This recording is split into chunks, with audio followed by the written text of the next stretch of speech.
Vous avez posé, c'est une question qui est d'une pertinence à nulle autre pareille. L'État est paternaliste, c'est un peu le mot. L'État ne veut pas bousculer ses populations. Non, je ne vais pas dire que l'État est paternaliste. C'est très difficile de gouverner le Cameroun. Ouais. Les Camerounais sont des savants en tout. Je suis surpris que Maître Kenyé, juriste d'une certaine renommée, aborde cette question sans nous rappeler ce que dit la loi de 2004 sur l'urbanisme par rapport à cette question, aux zones inconstructibles. Maître Kenyé sait très bien que cette loi définit un certain nombre de zones par rapport aux risques naturels comme zones inconstructibles. Et je suis encore plus ahuri quand je me souviens que hier sur ce plateau, son camarade Guy Laurent Kwam a déclaré que aucune zone n'est inconstructible. Il faut faire des études géotechniques. C'est-à-dire que dès que vous avez fait des études géotechniques, allez, vous pouvez faire ce que vous voulez. Voyez? Et quand vous avez sur la scène publique des gens qui mettent ce genre d'idées dans la tête des Camerounais, les gens qui encouragent les Camerounais à ramer à contre-courant de la loi, je vous assure, ces Camerounais, ces populations, ces citoyens commencent à développer une résistance terrible à tout ce qui peut venir de l'État. Je vous fais remarquer que à chaque fois, et regardons un peu le rétroviseur, à chaque fois qu'on a voulu déguerpir les populations d'une zone, soit industrielle, soit à risque, il y a eu une levée de boucliers. Et elle est venue d'où?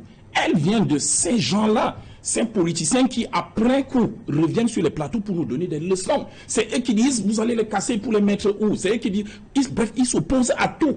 Vous voyez, ils s'opposent à tout, on relaie ça sur les plateaux, ils ont des défenseurs, mais quand il y a un drame, les mêmes reviennent tenir les discours contraires. Finalement, qu'est-ce qu'on veut dans ce pays? Qu'est-ce qu'on veut?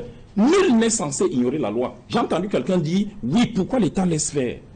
Mais attendez, l'État ne peut pas mettre un gendarme devant tous les Camerounais. L'État ne peut pas mettre un gendarme devant chaque citoyen qui veut se faire un domicile. Ouais. Il faut que les Camerounais commencent à se dire, je suis d'abord le responsable de ma propre sécurité. C'est vrai, l'État doit me protéger, mais avant que l'État ne me protège, je me protège moi-même. Je choisis où je construis. Ouais. Les gens ont dit, oui, le pauvre a une bourse qui est mince. Mais attendez, est-ce que le pauvre est obligé de s'installer au centre? Est-ce qu'il n'y a pas des zones périphériques où le terrain est plus accessible en termes de coûts?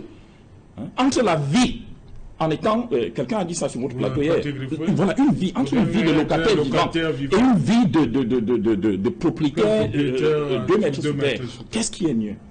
Qu'est-ce qui est mieux? On a beaucoup de choses à reprocher à l'État dans ce sens-là. Oui, on va nous dire l'État est extrêmement tolérant. L'État laisse faire. On va le dire. On le dira toujours. Mais quand on a fini de le dire, pourquoi on veut neutraliser la responsabilité individuelle? Pourquoi on ne veut pas que les uns et les autres, on ne veut pas mettre les uns et les autres devant un miroir pour leur dire, en attendant l'État, vous-même, quand vous vous installiez ici, est-ce que vous ne voyez pas que là, il y a un problème? Est-ce que vous ne le voyez pas? Non, mais il faut qu'on soit à un moment donné sérieux. C'est vrai, la politique, c'est bien. On peut venir chercher à glaner, à danser sur un certain nombre de choses quand ce genre de situation arrive. Mais il faut que nous partions des choses fondamentales. Et les choses fondamentales, c'est quoi? C'est l'éducation de la population. Éduquons la population à sa propre sécurité. Éduquons la population à la connaissance des lois. Surtout que nous autres qui venons sur les plateaux, on a la chance d'être des personnes éclairées. Un maître Kenyé, et je ne peux pas lui faire l'injure de ne pas connaître ce texte, peut-être il peut me l'enseigner mieux que quiconque. Peut-être un maître Kenyé qui vient dire aux populations, chère population, la loi sur l'urbanisme, article 9, dit que les zones naturellement dangereuses, les zones, comment je vais dire, exposées on appelle ça quoi? Aux éboulements de sol, sont des zones où il ne faut pas s'installer. Ouais. Si c'est maître Kenyé, juriste qui le dit, je vous assure, ça a plus de poids que Abama. Et le non-juriste. Ouais. Donc, à un moment donné, sortons de ce petit jeu. Je voudrais dire que j'ai été très surpris autour de la table de certains discours. Vous avez suivi monsieur de la société civile qui est à ma gauche, dit que, qui dit une chose et son contraire. L'État a laissé faire. À un moment donné, il vous dit, il y a eu des alertes, non, je pense que c'est Maître Kenyé, il y a eu des alertes de la communauté urbaine. Mais attendez, quand la communauté urbaine a fait des alertes, est-ce qu'on peut encore venir dire que l'État a laissé faire? Peut-être que la communauté urbaine a fait des alertes pour attirer le civisme, pour réveiller la conscience des uns et des autres, pour leur dire, mais vous êtes en train de vivre sous les volcans. Ouais. Donc on ne peut pas tout mettre sous le dos de l'État. L'État peut-être ne fait pas tout comme nous voulons, mais l'État fait des choses basiques en termes d'information, en termes de prévention, en termes d'éducation pour que les uns et les autres au moins se prennent en charge. on n'a pas encore les moyens de mettre un gendarme, de mettre un agent de la commune devant chaque Camerounais pour lui dire ne va pas de ce côté. Nous-mêmes essayons de faire un certain nombre de choses. Je voudrais vraiment revenir sur un autre élément lié à l'intervention du ministre de l'administration territoriale et de celle du développement urbain et de l'habitat.